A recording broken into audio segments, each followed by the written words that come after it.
चलिए हमारे ग्राम सेवई पार के एक पिच का निर्माण हुआ है जो कि हमारे बुचकवारे से बुचुर कवारे वहाँ से हमारे राम खेलावन जी आ चुके हैं, प्रधान जी है जो कि हमारा पिच का उद्घाटन करेंगे। तो चलिए सम्मानित कीजिए उनको। पानी पारा बस चलिए अभी और उद्घाटन कर चलिए सर पीछे आप चलिए आइए आइए हमारे बीच में बहुत हाँ बोलो जो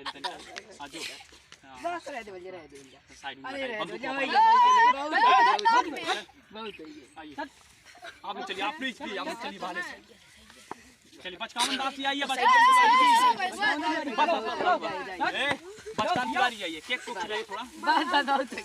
अरे यार क्या चाहत रहा बर्फिया भगवान पांच गलवा केना पांच